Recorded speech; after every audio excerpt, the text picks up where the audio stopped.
Hello friends, welcome to MH के classes. दोस्तों, आज की इस वीडियो में जो हम लोग डिस्कशन करने वाले हैं वो न्यू एजुकेशन पॉलिसी 2020 के बारे में करने वाले हैं।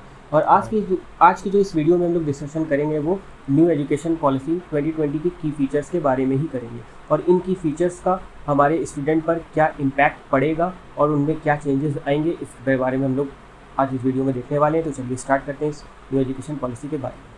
तो दोस्तों, पहला नया जो चेंज है वो है हमारी मिनिस्ट्री, जो कि जिसको हम बोलते थे ministry of human resource development. उसका नाम चेंज होके हो गया है मिनिस्ट्री ऑफ एजुकेशन। और जो कि जो एचआरडी मिनिस्टर होते थे वो बेसिकली अब एजुकेशन मिनिस्टर हो गए। तो दोस्तों, दूसरा बड़ा चेंज जो है वो हमारी एजुकेशन सेक्टर में इन्वेस्ट होने वाली जीडीपी का है, जो कि अब 6% हो गई है, बढ़ के इससे बढ़ के 3% से बढ़ के 6% हो गई है। तीसरा जो पॉइंट है वो ये है कि this is the third big change in the framework of education. यानी इससे पहले भी 2 बार ये रिवॉल्यूशनरी चेंज आया है एजुकेशन सिस्टम में। तो एक बार जो फर्स्ट टाइम जो पहली बार आया था वो 1968 में आया था। उस टाइम पे जो हमारे पीएम थे वो थे इंदिरा गांधी, और जो सेकेंड टाइम आया था वो 1986 में आया था और उस टाइम पे राजीव गांधी हमारे पीएम थे। सो एग्जिस्टिंग हमारा चेंज हम सबको पता ही है कि हमारे प्राइम मिनिस्टर मोदी के अंडर आया है। सो दोस्तों, हमारे आते हैं की हाइलाइट्स पर। ये तो हमारा बेसिक जो भी चेंजेस हुए हैं वो उनकी बात हो गई। हम आते हैं की हाइलाइट्स पर। की हाइलाइट्स हमारा जो पहला है, national mission on foundational literacy and numeracy. Literacy और न्यूमरेसी का जो नेशनल मिशन लेके जो गवर्नमेंट चलना चाह रही है, उसका मतलब ये है कि जैसे कि हमारा जो लिटरेसी का मतलब है जो रीडिंग और राइटिंग एबिलिटी जो स्टूडेंट के अंदर होनी चाहिए वो अभी नहीं होती है एग्जिस्टिंग स्ट्रक्चर के अंडर। तो हम लोग इसमें गवर्नमेंट ये चाह रही है कि जो हमारा स्ट्रक्चर हो वो ऐसा हो कि हमारा रीडिंग और राइटिंग जो एबिलिटी हो वो स्टूडेंट की स्टार्टिंग से ही उस पर फोकस मिले, उसको फोकस दिया जाए। ठीक है। और दूसरा न्यूमरेसी का मतलब है जो कि मैथमेटिकल एबिलिटी है, जो कि आजकल के स्टूडेंट्स 4 और 5th के स्टूडेंट्स नॉर्मल एडिशन और सब्सट्रैक्शन नहीं कर पाते हैं कुछ स्टूडेंट्स, वो चीज़ हमें आगे देखने को ना मिले। ठीक है। सेकेंड पॉइंट दोस्तों ये है कि करिकुलर एंड पेडागोजिकल स्ट्रक्चर जो था वो पहले था 10+2 सिस्टम। अब जो ये सिस्टम हो गया है वो रिवैम्प होकर क्या हो गया है 5+3+3+4 हो गया है। और इसमें क्या है, इसमें दोस्तों जो हमारा 5+3+3+4 में जो 5 है वो 5 का मतलब ये है कि जो हमारा प्री स्कूलिंग है वो उसके अंडर आएगा, प्लस क्लास 1 और क्लास 2 है वो उसके अंडर आएगा। तो ये इस स्टेज को हम लोग बोल रहे हैं, इसको नाम दिया गया है foundational stage. Foundational stage basically हमारा जो कि मैंने अभी बताया कि प्री स्कूलिंग है प्लस क्लास 1 और क्लास 2 है। इसमें बेसिकली हम एम्फेसिस करेंगे प्ले बेस्ड लर्निंग और एक्टिविटी बेस्ड लर्निंग पे। ठीक है। तो दूसरा नेक्स्ट है जो कि हमारा नेक्स्ट स्टेज है जो कि 3 साल का है, जो 3 है उसमें उसको नाम दिया गया है प्रिपरेटरी स्टेज, जो कि play discovery and activity based interactive classroom learning पे ध्यान दिया जाएगा। नेक्स्ट स्टेज है जो कि हमारी मिडिल स्टेज है, जो कि हमारी लाई करेगी फ्रॉम क्लास 6 टू क्लास 8, और जो हमारी प्रिपरेटरी स्टेज जो लाई करेगी वो करेगी 3 to 5। सो हम बात कर रहे हैं मिडिल स्टेज की, जो कि लाई करेगी क्लास 6 टू क्लास 8। उसमें basically experiential learning in the sciences, mathematics, arts, social sciences and humanity. Experiential learning का मतलब ये है कि बेसिकली जैसे कि हम लर्न करते हैं कोई भी चीज़ें बुक से और कॉपीज़ में पढ़ के, तो वो चीज़ें हमें लर्न कराई जाएँ, लर्न हो हमें प्रैक्टिकली समझ के अपने एक्सपीरियंस से समझ के। जैसे कि कोई बच्चा अगर जानवरों के एनिमल्स के बारे में जानना चाह रहा है तो वो अगर वो किताबों में पढ़ेगा और वही बच्चा जाके ज़ू में देखेगा, वहाँ से जानवरों के बारे में सीखेगा, तो ये डिफरेंस जो आएगा उस पे फोकस किया जा रहा है। तो इसको बोलते हैं एक्सपेरिएंशियल लर्निंग। नेक्स्ट है हमारा सेकेंडरी स्टेज, जो कि लाई करेगा from class 9 to class 12।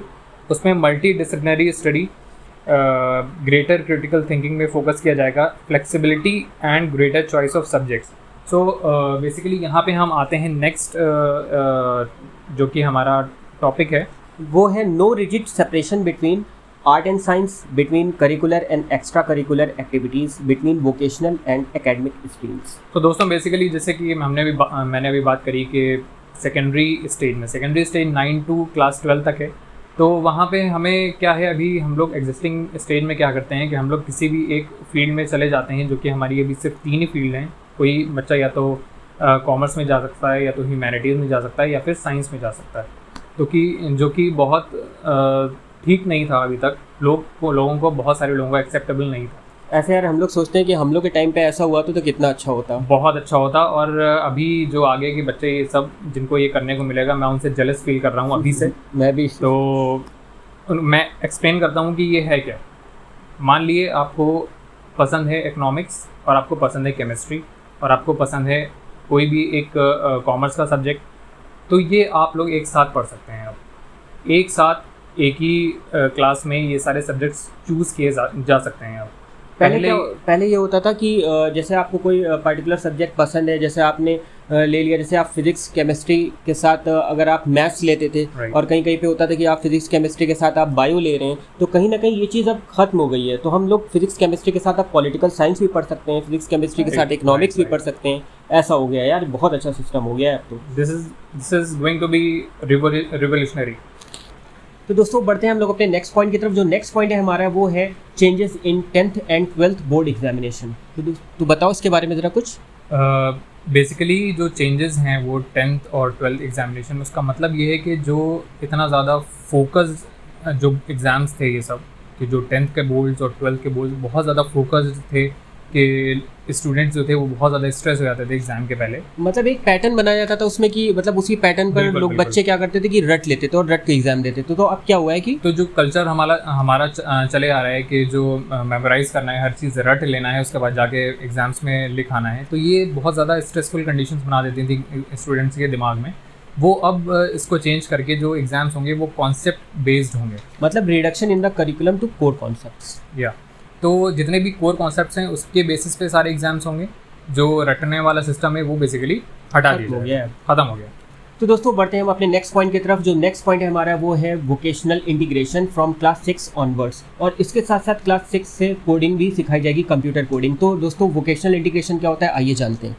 Vocational integration basically दोस्तों ये होता है कि जो भी हमारी वोकेशनल ट्रेनिंग्स हैं, जैसे कि कारपेंट्री हो गई, गार्डनिंग हो गई, प्लम्बिंग हो गई, इलेक्ट्रिशियन हो गया, ये सारी एक्सेट्रा और भी सारी चीज़ें होती हैं। ये सब चीज़ें हमें सीखने का मौका मिलेगा after class 5th, class 6 onwards. So जैसे कि कोई भी स्टूडेंट है वो नहीं चाह रहा है आगे कंटिन्यू करना हमारे जो पढ़ाई को लेकर, पढ़ाई उसको करने को मिलेगी, बट और भी चीज़ें एक्स्ट्रा जो भी ट्रेनिंग्स हैं वो लेना चाह रहा है। कारपेंट्री जैसे कि हम लोग ने जो चीज़ें बताई अभी, उन चीज़ों में ट्रेनिंग लेना चाह रहा है, तो वो वहाँ से स्विच कर सकता है। क्योंकि पहले ये होता था ना, क्योंकि जो पहले स्टूडेंट से ये जो वोकेशनल इंटीग्रेशन था उसको कहीं ना कहीं कम इंपॉर्टेंस का सब्जेक्ट समझते थे। तो अब ये इसलिए गवर्नमेंट ने और इस पॉलिसी में इंट्रोड्यूस कर दिया ताकि इसको भी इक्वली इंपॉर्टेंस का सब्जेक्ट समझा जाए, तो इससे इक्वालिटी बढ़ेगी। तो ये चीज़ बहुत ही कमेंडेबल है जो ऐड की गई है। और दोस्तों नेक्स्ट जो कोडिंग जो बोला, जो प्रोग्रामिंग कोडिंग है वो इंट्रोड्यूस की जाएगी from class 6। This is a very big step. So from जो प्रोग्रामिंग है वो 6 क्लास से ही हमें सीखने को मिलेगी। इससे स्टूडेंट्स हमारे कंप्यूटर कोडिंग में काफ़ी एक्सपर्ट्स निकलेंगे आगे। तो कहीं ना कहीं फ्यूचर में हमारी जो आईटी सेक्टर होगा कहीं ना कहीं बहुत मजबूत बनेगा इससे। तो दोस्तों नेक्स्ट हमारा जो इम्पोर्टेंट की फीचर है वो है various entry exit options in degree courses. तो दोस्तों various entry exit option in degree courses का मतलब ये है कि जैसे कि कोई भी स्टूडेंट है वो बीटेक एग्जाम्पल ले लेते हैं, या कोई भी प्रोफेशनल डिग्री का एग्जाम्पल ले लेते हैं, उसमें फर्स्ट ईयर वो कंप्लीट करता है। उसके बाद वो चाह रहा है कि वो डिग्री कोर्स छोड़ के दूसरे डिग्री कोर्स में एंटर कर जाए। तो वो इससे पहले हमें क्या होता था कि वो 1 साल का बीटेक उसने ख़त्म किया, कोई भी फ़ायदा नहीं होगा अगर वो छोड़ के दूसरा डिग्री कोर्स में एंटर कर जाएगा। सारे कोर्स जितने सब्जेक्ट्स उसने पढ़े हैं सब बर्बाद हो जाएंगे एक तरह से। तो अब ये चीज़ नहीं होगी। अब वो ये है कि वो कहीं भी मतलब during the length of the course वो कहीं पे भी एग्जिट ले सकता है उस अपने कोर्स से, और जितना उसने पढ़ा हुआ है उतने के क्रेडिट स्कोर, जितने सब्जेक्ट्स उसने पढ़े हैं उतने के क्रेडिट स्कोर ऐड हो जाएगा, जो कि नेक्स्ट डिग्री कोर्स वो करने जाएगा उसमें। अगर वो फर्स्ट ईयर कंप्लीट करेगा, सेकेंड ईयर कंप्लीट करेगा, थर्ड ईयर तक कंप्लीट करेगा, मान ली बीटेक कर रहा है तो 4th ईयर से पहले कहीं भी छोड़ सकता है और दूसरे डिग्री कोर्स में एडमिशन ले सकता है। प्लस 2 ईयर छोड़ने के बाद उसने सर्टेन टाइम का गैप ले लिया, नेक्स्ट उसको एडमिशन लेना है तो उसको फर्स्ट ईयर से एडमिशन नहीं लेना पड़ेगा, उसको वहीं से कंटिन्यू कर सकता है वो थर्ड ईयर से ही, राइट। तो दोस्तों हमारा जो नेक्स्ट इंपॉर्टेंट पॉइंट है वो है introduction of a single university entrance exam for college admissions. So इसमें क्या है कि अभी जितनी भी यूनिवर्सिटीज़ हैं बहुत सारे एंट्रेंस एग्ज़ाम्स होते हैं अलग अलग यूनिवर्सिटीज़ में, जैसे कि IITs में एग्ज़ाम के लिए JEE होता है हमारा, और जो कि हमारा MBBS वगैरह के लिए वो नीट होता है। वो सब चीज़ें ख़त्म करके सिर्फ एक एंट्रेंस एग्ज़ाम रह जाएगा, वो NTA के अंडर होगा। NTA national test agency, testing agency, right. So NTA के अंडर रह जाएगा। उसमें क्या है कि जैसे कि हम लोग अगर इंजीनियरिंग का कोई भी एंट्रेंस एग्ज़ाम यूनिवर्सिटीज़ के अंडर या कॉलेजेस लेने के लिए एग्ज़ाम दे रहे हैं, तो उसमें उस सब्जेक्ट्स के क्वेश्चंस वो सब्जेक्ट्स रहेंगे, प्लस एक कॉमन एप्टीट्यूड टेस्ट रहेगा, एक कॉमन एप्टीट्यूड टेस्ट रहेगा। तो वो अगर हम क्लियर कर लेते हैं तो हम किसी भी यूनिवर्सिटी में एडमिशन ले सकते हैं। तो बेसिकली एक टेस्ट रहेगा थ्रू आउट द कंट्री, जितने भी कॉलेजेस हैं उनके उसके लिए एडमिशन लेने के लिए।